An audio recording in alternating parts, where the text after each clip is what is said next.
इस वक्त की बड़ी खबर झरिया से है। को बता दें, झरिया कतरास मोड़ भाजपा कार्यालय में रागिनी सिंह के नेतृत्व में किया गया प्रेस वार्ता, जिसमें झरिया बाजार के कपड़ा जूता व्यवसायी थे शामिल। पत्रकारों से बात करते हुए भाजपा नेत्री रागिनी सिंह ने कहा कि केंद्र सरकार के द्वारा अनलॉक 1.0 में छोटे छोटे दुकानदारों व्यापारियों को राहत देने का उद्देश्य से उनके छूट दी गई है, परंतु राज्य सरकार के कांग्रेस गठबंधन के सरकार और स्थानीय प्रशासन द्वारा झरिया के कपड़ा जूता चप्पल कॉस्मेटिक दुकानों की अनुमति नहीं दी जा रही है, जिससे मध्य वर्गीय दुकानदारों के समक्ष भारी संकट उत्पन्न हो गई है।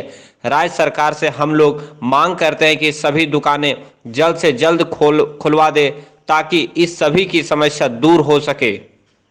अगर आज बोले या ना बोले, फिर भी मैं देख रही हूँ कि इनके साथ क्या समस्या हो रही है। आज जैसे 3 महीना से लॉकडाउन हुई है, ये अच्छे तरह से आज्ञा का पालन भी किए और राज्य सरकार जिस तरह से निर्णय दिए, मैं बोलना चाहती हूँ मीडिया के माध्यम से, जैसे साड़ी दुकान खुली वैसे कपड़ा की दुकान क्यों नहीं खुल सकती? क्यों 4 ही दुकान में कोरोना पैदा हो जा रहा है? क्या और जगह कहीं नहीं होगा? सब्जी बाजार है और भी सारी दुकानें जो खुल रही है, क्या उसमें कोरोना और सोशल डिस्टेंसिंग नहीं हो सकता है? हमारे कहने का मतलब इनका भरपाई कौन करेगा? स्टाफ पेमेंट है, दुकान का भाड़ा है और भी इनके अपने आर्थिक स्थिति बहुत खराब हो रही है। बहुत लोग लोन लेकर दुकान किए हैं, उसका भरपाई कौन करेगा? कहने का मतलब मैं राज्य सरकार से अपील करती हूँ कि इस पर निर्णय लिया जाए और जल्द से जल्द इनकी दुकान खोलने का निर्देश दिया जाए। मैं नहीं बोल रही हूँ, ये भी हमारे कपड़ा जितने व्यवसायी हैं ये लोग भी लॉकडाउन के दौरान अच्छे से पालन किए और इस बात को समझ रहे हैं और ये खोलने, अगर दुकान खोलने की इजाज़त मिलती है तो अच्छे तरह से ये भी पालन करेंगे, सोशल डिस्टेंसिंग का अच्छे तरीके से पालन करेंगे। इसीलिए मैं राज्य सरकार से अपील करती हूँ, बार बार अपील कर रही हूँ, ये दुकान खोलने का निर्देश दिया जाए। एक तरफ जो है आप जो है हमारी भाजपा सरकार जो आई है विपक्ष में, और अगर उनकी अगर जनता पे ध्यान रहती तो आज मुझे लगता है कि झरिया में इतनी दिक्कत नहीं होती। आज झरिया में जगह जगह, मेरे से नहीं, झरिया के जितने भी जनता है वहाँ पूछिए कि किस तरह से बिजली संकट हो रही है। रात भर पूरी रात हमारी झरिया की जनता इस गर्मी में बिता रहे हैं, लेकिन उन पर उनका ध्यान नहीं है। झरिया में पानी की समस्या है, जो उनका धर्म अभी जितने झरिया की जनता उनको जिस तरह से चुनी, उनका कर्तव्य बनता था कि इस दुख के घड़ी में उनका साथ दे। आज झरिया की जनता देखी है कि किस तरह से वो कहीं भी उनके माध्यम से इस दुख के घड़ी में किसी तरह से उनका सहयोग नहीं मिला।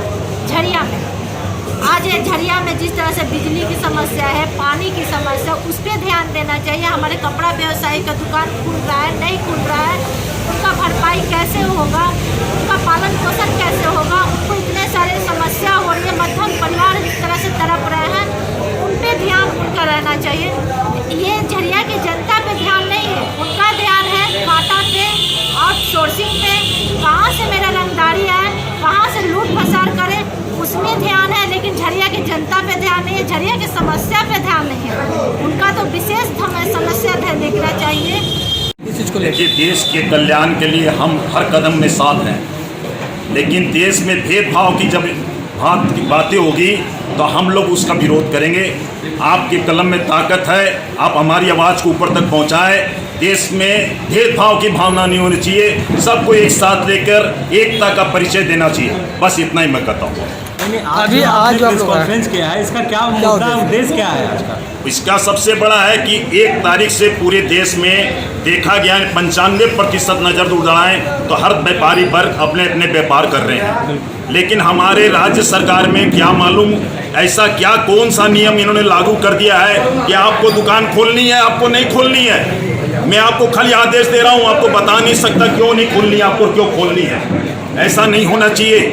देश के कल्याण के लिए हम लोग हर साथ हैं, हर तरह का संघर्ष करेंगे, लेकिन ये भेदभाव नहीं चलेगा।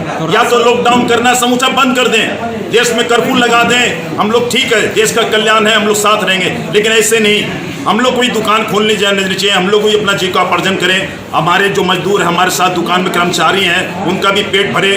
अभी आप समझिए दुकानें बंद हैं, बिजली का बिल आ जाता है मोबाइल पर कि आपको इतना बिल पेमेंट करना है। हमारी दुकान में हमने 1 यूनिट भी कंजप्शन नहीं किया, लेकिन उसका बिल भर रहे हैं।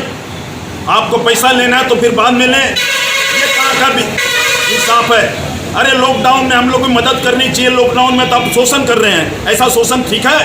हमारी दुकान में हमने 1 यूनिट कंजप्शन नहीं किया, लेकिन आपने बिजली बिल भेज दिया, नहीं भरेंगे तो हमारी बिजली बिल लाइन कट जाएगी।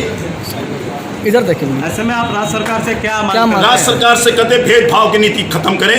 हमारी दुकानों को जैसे सब दुकानों में नियम से कानून के दुकान खोलने का आपने निर्णय लिया है, हमें भी दें, हम भी अपना पेट चलाएं, हमारे दुकान के जो कर्मचारी उनका भी पेट चले, अपने परिवार भी चलाएं। ऐसा हो जाएगा अगर ये स्थिति रहेगी, ये हालत रहेगी, तो हमारे सलगत्ता है कि हम लोग अराजकता रोड पर उतर जाएगी, एक दूसरे को मारने पर उतार हो जाएंगे। देखिए पेट खराब चीज़ है, जब पेट खराब होता है ना, पेट जब खाली रहता है तो हम लोग कुछ नहीं देखते हैं, सामने वाले को हम न्याय कर रहे हैं कि अन्याय कर रहे हैं वो नज़र नहीं आता। अगर आज अपने प्रेस कॉन्फ्रेंस के माध्यम से आप सरकार से मांग कर रहे हैं, ये अगर मांगे पूरी नहीं की गई सरकार की तरफ से, आगे की रणनीति क्या होगी? देखिए राज्य सरकार जो कुर्सी पर बैठी है, मालिक हम लोग हैं, राज्य सरकार नहीं है, हम लोग बैठाए हैं उनको।